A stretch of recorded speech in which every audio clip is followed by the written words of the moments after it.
Hello guys, how are you? I'm Hardeep Singh. Welcome back to your own YouTube channel. IELTS updates and recent exams. For more updates related to recent IELTS exam writing test topics, listening, reading, practice test, and speaking, you got guesswork. Please, guys, participate in everyday listening and reading practice test to achieve your desired band score in your actual IELTS exam. Please hit the like and subscribe button. Press the bell icon for the upcoming notifications.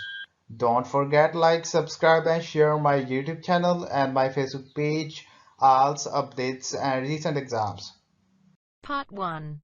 You will hear a conversation between an event director and a student at a conference for studying abroad. First, you have some time to look at questions 1 to 5.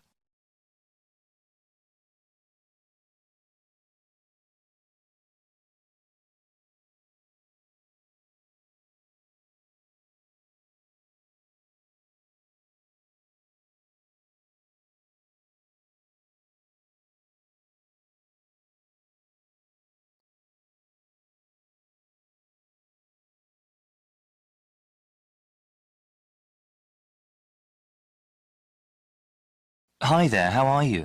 I'm glad that you came to the convention today. We have a lot of schools here today talking about study abroad programs. You can talk to them and find out which program works best for you. We also have a presentation called How to Prepare for University Studies. I recommend that you attend.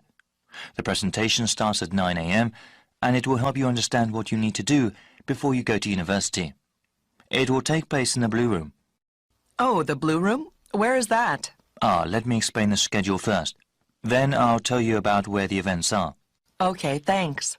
Yes, so the conference organizer will talk about 30 minutes telling you how to prepare for university-level courses. They can be very tough for new students. He will also talk about the special needs of international students. They have a different set of issues to deal with than students from the home country. So you said that was in the Blue Room? Yes, that's right. And after that you can go into the conference room at 10 o'clock. What is happening there? That's where the booths are. Booths? What kind of booths? One for each school grouped into sections. People from each individual school will be able to give you information about different kinds of programs abroad. Before you hear the rest of the conversation, you have some time to look at questions 6 to 10.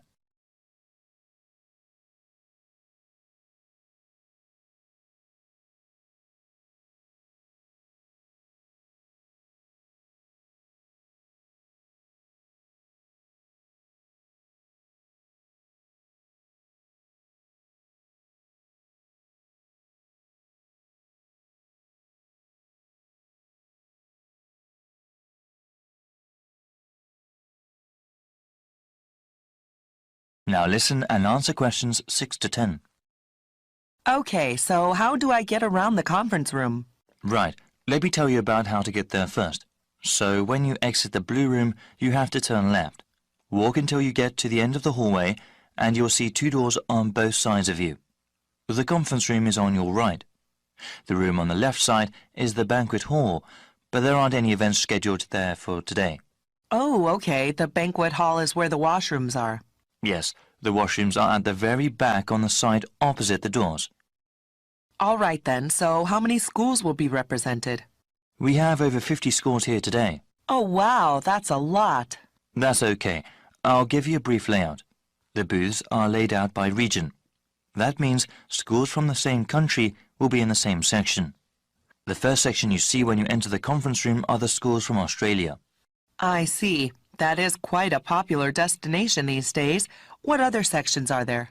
If you walk further on, the next section will have schools from Europe. Most of them are from England, but there are other countries as well. Oh, yes. Are there any places where I can get refreshments? Of course, talking can work up an appetite. Refreshments are available all the way in the back of the conference room, past the Australian and European sections. Thanks for all the help. No problem. That is the end of Part 1. You now have half a minute to check your answers.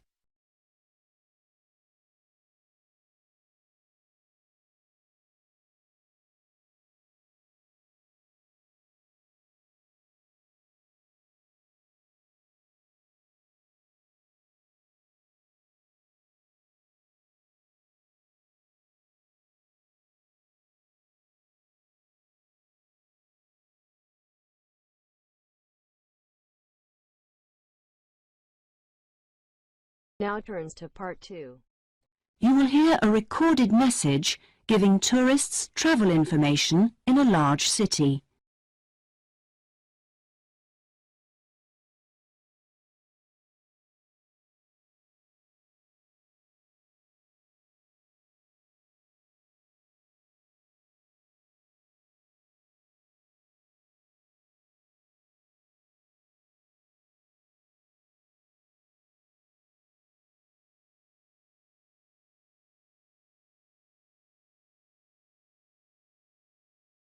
Thank you for calling the tourist line. There are many different ways of getting round the city, and we'd like to suggest some you may not have thought of. How about a city trip by boat? There are 4 main stopping points. From west to east, stop A, Greenbanks, stop B, City Bridge, stop C, Roman Landing, and stop D, Newtown. You can find the main booking office at stop A. The first boat leaves at 8 a.m. and the last one at 6:30 p.m. There are also many attractions you can visit along the river. At stop A, if you have time, you can visit the fine 16th century palace here, built for the king, with its beautiful formal gardens. It's very near the booking office. Now you can enjoy every corner of this superb residence. Stop B. Why don't you visit Tower Restaurant with its wide range of refreshments? This is a place where you can sit and enjoy the wonderful views over the old commercial and banking centre of the city. Stop C is the area where, in the 1st century AD, invading soldiers crossed the river. This was much shallower than it is now. That's why this area is called Roman Landing. There's an interactive museum to visit here, with a large shop which has a good range of local history books.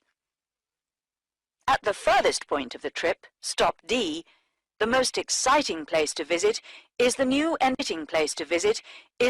entertainment complex with 7-screen cinema, bowling alley, and video games arcade. Before you hear the rest of the message, you have some time to look at questions 19 and 20.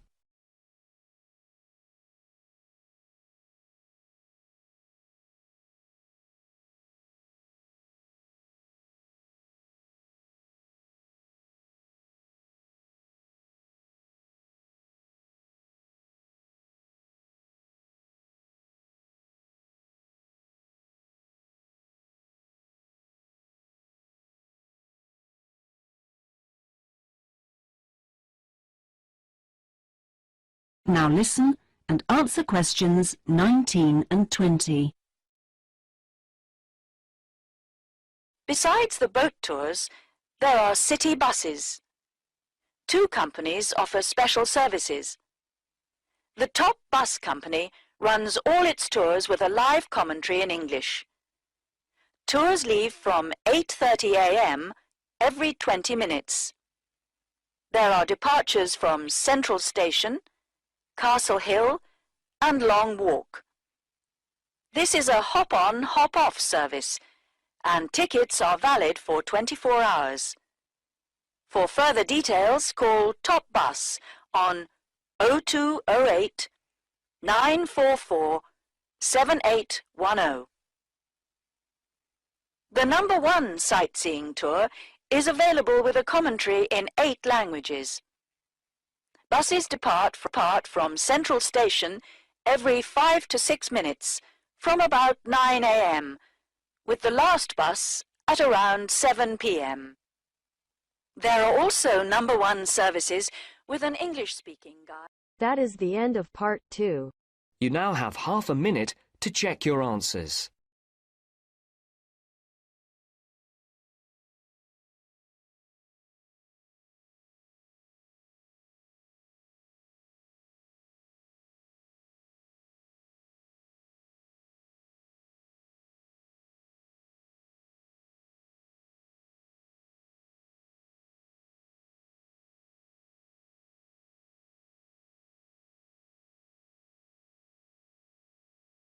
Now turns to Part 3. You will hear two geography students, Jack and Katie, talking about a field trip to Kenya in Africa. First, you have some time to look at questions 21 to 24.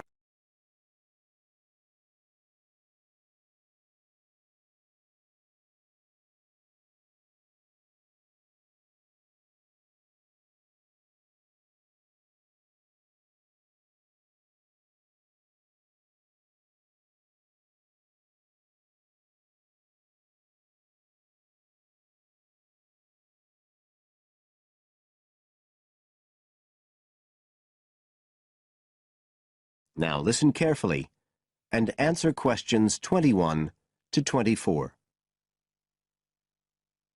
Katie, hi. Thanks for inviting me round. Oh, thanks for coming. I know you're up to your neck in finals revision, but I've got to make up my mind about next year's geography field trip, and I'd really like your advice. We've got to choose between an African trip and one in Europe. They've told us a bit about both trips in the lecture, but I really can't make up my mind, and I know you did the African one last year. That's right. So, where exactly did you go? I mean, I know it was in Kenya, in East Africa. Yes. Well, we were right up in the northwest of the country. It was beautiful. We stayed in a place called the Marich Pass Field Studies Centre. Right. Dr. Rowe said the accommodation was traditional African-style cottages. He had a special name for them. Bandas. Yes, they're fine. You have to share, 2 or 3 people together. They're pretty basic, but you have a mosquito net. They don't provide spray, though, so remember to take plenty with you. You'll need it. And there's no electricity in the field centre. You'll have hurricane lamps instead. They give a good light. It's no problem. What about places to study? Dr. Rowe said there was a library? Yes, but it's quite small. There's a lecture room as well, but most of us worked out in the open air. There are plenty of places outside, and it's so beautiful. You're right in the middle of the forest clearing. I gather it's a relatively unmodernized area. Definitely. They actually set up the centre there because it's on the boundaries of 2 distinct ecological zones. The mountains, where the people are mainly agriculturalists, and the semi-arid plains lower down, where they're semi-nomadic pastoralists. Before you hear the rest of the conversation, you have some time to look at questions 25 to 30.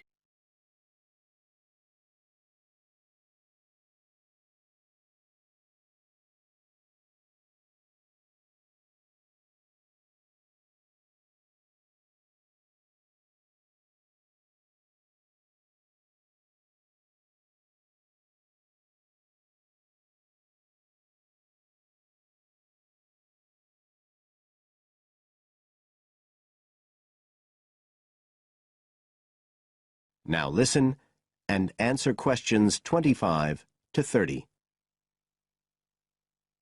So, how much chance did you get to meet the local people there?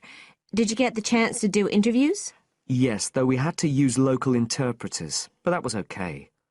Then we did field observation, of course, looking at environmental and cultural conditions, and morphological mapping. What's that?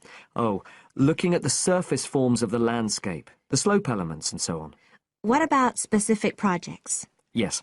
After the first 2 or 3 days, we spent most of our time on those. We could pretty well do what we wanted, although they all had to relate to issues concerned with development in some way. People did various things. Some were based on social and cultural topics, like the effect of education on the aspirations of young people, and some did more physical process-based studies, looking at things like soil erosion.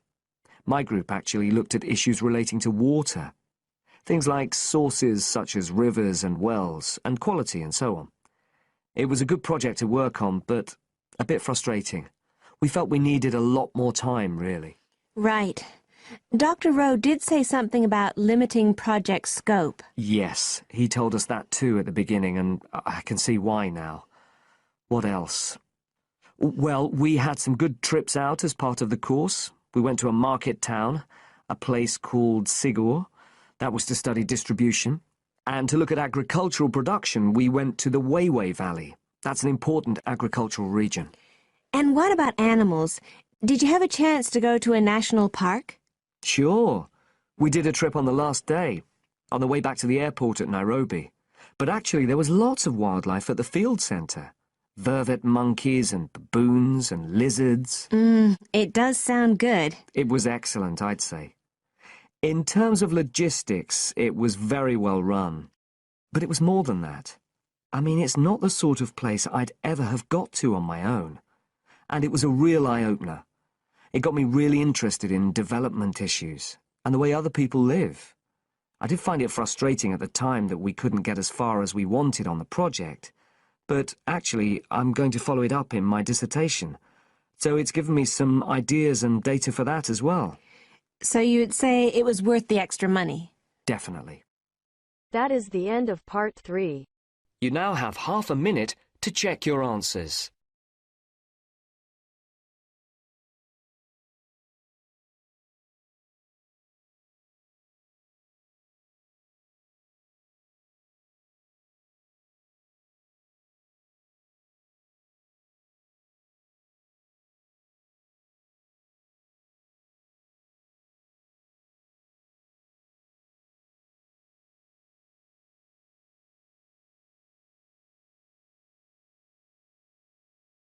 Now turns to part 4. You will hear a lecturer talking to a group of engineering students about the design of a greenhouse. Before you listen, you have some time to look at questions 31 to 40.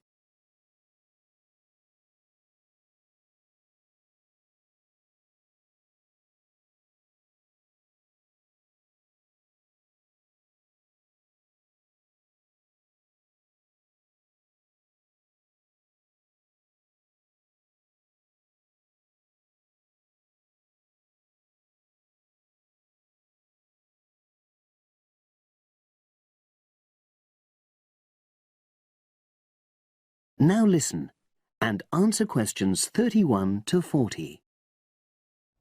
Good afternoon. This is the first of a series of lectures I'll be giving about engineering for sustainable development. I'll be presenting examples of engineering projects from a variety of contexts, and today I'm going to talk about a project to design a new kind of greenhouse for use in the Himalayan mountain regions. First of all, I'll tell you about the problem which was the context for this project. In the Himalayan mountains, fresh vegetables and other crops can only be grown outside for about 90 days during the summer, because the altitude of the region is around 3,500 meters, and because the rainfall is so low. In winter, temperatures fall below minus 25 degrees centigrade, so fresh vegetables have to be imported. They arrive by truck in summer or by air in winter, which makes them expensive. Local people rely on dried leafy vegetables and stored root crops during the winter, and rarely eat fresh vegetables. But despite the sub-zero temperatures, the skies over the region are cloudless, and there are over 300 sunny days per year. So, an engineering solution was needed to exploit the sun's energy and protect locally produced plants from freezing during winter. And in fact, there had been programs in the past to provide greenhouses, but these were unsuccessful. The greenhouses weren't adapted for local conditions, so they tended to fall into disuse. So, a few years ago, a project was initiated to design a better greenhouse, one which would meet the criteria for sustainability. So, what are the criteria for sustainability? Well, first of all, the new greenhouse is designed to be relatively simple, so construction is cheap. Locally available materials are used wherever possible. The walls are generally constructed of mud bricks, made locally, although in areas of high snowfall, more resilient walls of stone are needed. Rammed earth is also used. The main roof is generally made from locally available poplar wood, with water-resistant local grass for the covering. In addition, the construction and maintenance of the greenhouse is done by local craftsmen. So local stonemasons are employed to build the greenhouse walls, and specialized training is provided for them wherever necessary. Then, the greenhouse is designed to run on solar power alone. There's no supplementary heating. And lastly, families are selected to own one of the new greenhouses with great care. They have to have a site which is suitable for constructing it on. They also have to be keen to make a success of using it, and also to share the produce with the wider community through sale or barter. Potential owners are taken to see existing greenhouses before they make a final decision about having one. So, those are the features which make the project sustainable. And now, I'll briefly describe the design of the greenhouse. The greenhouses are orientated very carefully along an east-west axis, so that there's a long south-facing side. The transparent cover on the south-facing side is made from a heavy-duty polythene, which should last for at least 5 years. On the inside of the greenhouse, the walls are painted. The rear and west-facing walls are black to improve heat absorption, but the east-facing wall is white to reflect the morning sunlight onto the crops inside. Finally, there's a door in the wall at one end, and vents are incorporated into the roof, the door and the wall at the other end to enable control of humidity and prevent overheating. I'll turn now to the benefits which have resulted from the introduction of these new greenhouses. These benefits are of various kinds, but for now, I'll just mention the social benefits. First of all, people who own a greenhouse gain social standing in their communities because they provide vegetables for the wider community, for regular consumption as well as for festivals, and they also earn income. Secondly, because in rural areas it is women who usually grow the food, the greenhouses have increased their opportunities. They bring the benefits of improved nutrition and increased family income from the sale of surplus produce. And thirdly, as a result of their improved financial position, some families can now afford to educate their children for the first time. That is the end of part 4. You now have half a minute to check your answers. So guys, don't forget like, subscribe and share my YouTube channel and my Facebook page, IELTS updates and recent exams. For more updates related to recent IELTS exam writing test topics, listening, reading, practice test and speaking, you got guesswork. Please guys, participate in everyday new IELTS listening and reading practice tests to achieve your desired band score in your actual IELTS exam. For more IELTS material, visit my official website www.ieltsupdatesandrecentexams.com. The link is given below in the description. If you need PDF files of latest IELTS material, then please join my Telegram channel. So guys, please write your score below the comment section. Again, thanks for listening. God bless you all guys. Stay tuned, stay safe.